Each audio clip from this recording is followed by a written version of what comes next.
Assalamualaikum warahmatullahi wabarakatuh. Selamat siang kepada teman-teman semuanya. Perkenalkan, saya Madja Rizky Jatika dengan NIM 2510 1171 224 dari Program Studi Pendidikan Bahasa Inggris Universitas Sambung Mangkurat.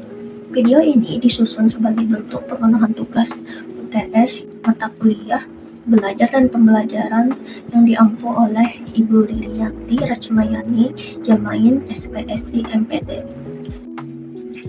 Nah, masuk pada latar belakang pendidikan, seperti yang dapat kita ketahui, pendidikan bukan hanya sekadar transfer ilmu, melainkan usaha sadar untuk mewujudkan suasana belajar yang efektif pada setiap peserta didik agar mampu mengembangkan potensi dirinya mulai dari kecerdasan hingga akhlak yang mulia.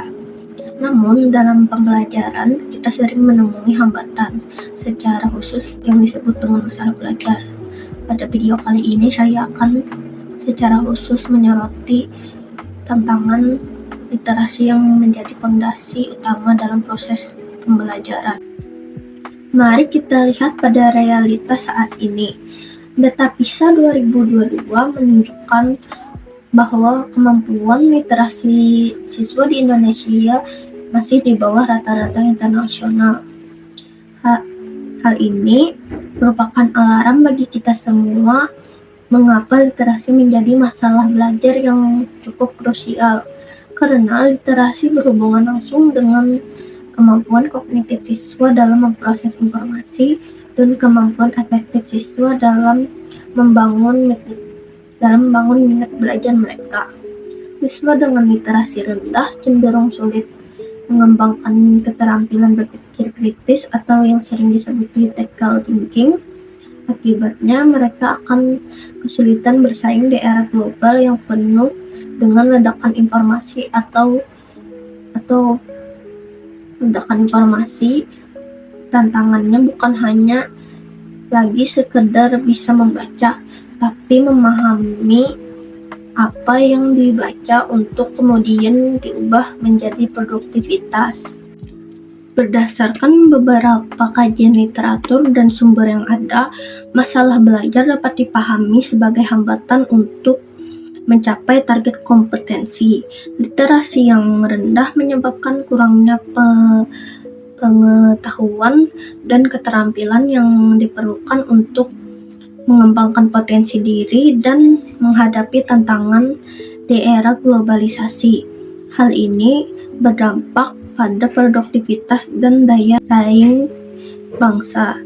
Selain itu, kurangnya literasi pada masyarakat juga menyebabkan mudahnya tersebar informasi palsu di kalangan masyarakat. Tanpa keterampilan kritis yang memadai, masyarakat menjadi mudah terpengaruh oleh informasi yang tidak akurat, dan tanpa literasi yang baik, bangsa Indonesia akan kesulitan mengembangkan diri dan memanfaatkan peluang-peluang yang ada. Ini dapat menyebabkan ketertinggalan dalam berbagai bidang, seperti teknologi, ekonomi, dan budaya. Nah, mengapa hal ini bisa terjadi? Jika kita bedah secara mendalam, terdapat beberapa faktor utama yang menjadi masalah tersebut. Yang pertama, aspek kognitif. Mengacu pada teori Jean Piaget, masalah ini muncul jika proses asimilasi dan akomodasi informasi baru tidak berjalan dengan optimal. Hal ini menyebabkan siswa gagal dalam mengolah dan memahami makna teks bacaan secara utuh.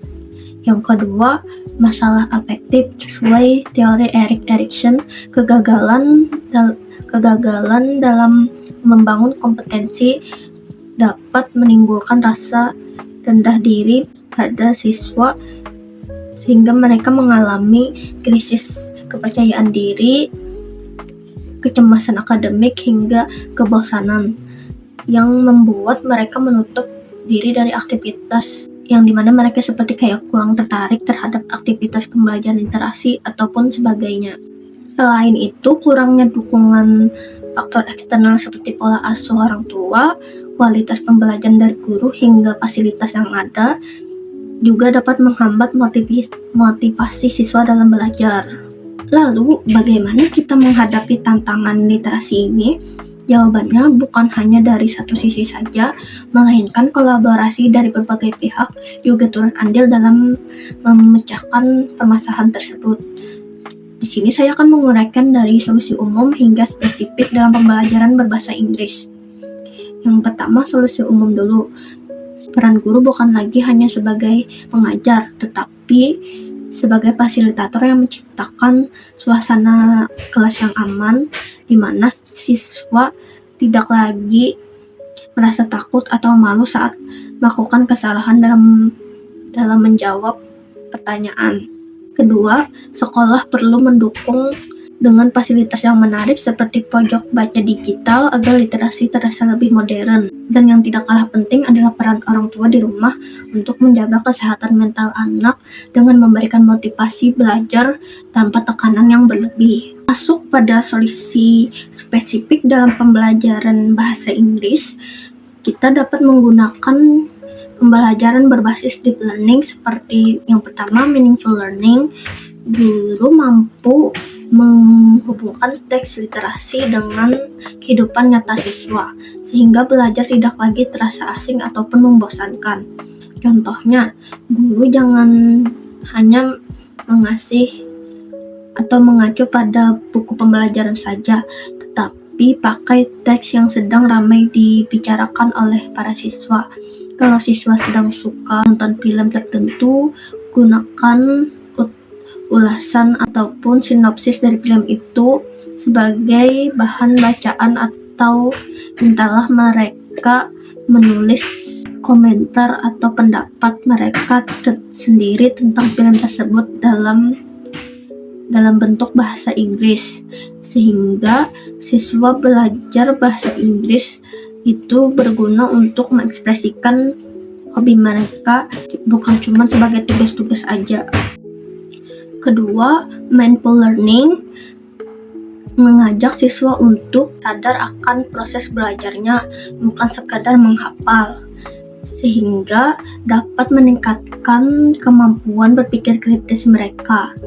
Nah, contohnya saja guru mengajak siswa untuk sadar bagian mana yang sulit dan bagaimana cara menyelesaikan masalah dan bagaimana mengatasinya saat ketemu kalimat bahasa Inggris yang lumayan sulit ataupun panjang. Nah, sebagai guru jangan langsung diberitahu, tetapi memberikan arahan bagaimana kita memecahkan masalah tersebut, seperti melihat kata depannya ataupun kata penghubung yang kita tahu artinya. Jadi siswa tersebut akan merenungkan apa maksud dari kosakata tersebut dan mereka akan paham dengan makna kata tersebut.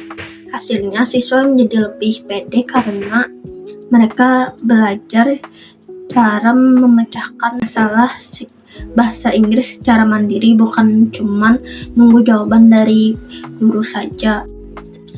Yang terakhir, joyful learning menciptakan suasana kelas yang menyenangkan agar siswa lebih termotivasi dan lebih aktif dalam kegiatan pembelajaran. Hal ini dapat dilakukan melalui permainan edukatif, terus kegiatan kreatif, dan juga kerjasama antar kelompok. Contohnya saja kita bisa menggunakan teknologi dalam pembelajaran biar peserta didik nggak cuma dengerin guru ngomong terus, dan juga menggunakan aplikasi desain seperti Canva ataupun storyboard agar siswa lebih menarik pada pembelajaran literasi yang ada. Hasilnya, dengan menghadirkan visual yang menarik, siswa tidak lagi melihat teks sebagai beban, tetapi sebagai media eksplorasi yang menyenangkan bagi mereka. Sebagai penutup video kali ini, dapat disimpulkan masalah literasi adalah tantangan kolektif yang harus diselesaikan dengan pendekatan yang lebih mendalam. bukan hanya sekedar remedial formalitas. Saya berharap sebagai calon pendidik, jadilah pendidik yang tidak hanya mengajar teks, tetapi juga merawat mentalitas siswa. Gunakanlah pendekatan deep learning untuk menyentuh mereka lebih dahulu, barulah logika mereka yang akan mengikuti. Bagi teman-teman di luar sana juga, jangan biarkan rasa takut salah membatasi potensi diri kalian. Mulailah membaca dari hal-hal yang paling kalian suka dulu, karena dari sanalah motivasi sejati akan muncul dan kalian pasti akan bisa menghadapi hal tersebut. Baik, itu saja dari saya. Terima kasih pada semuanya. Bila ada salah hilap dan salah kata, mohon maaf. Sampai jumpa kembali.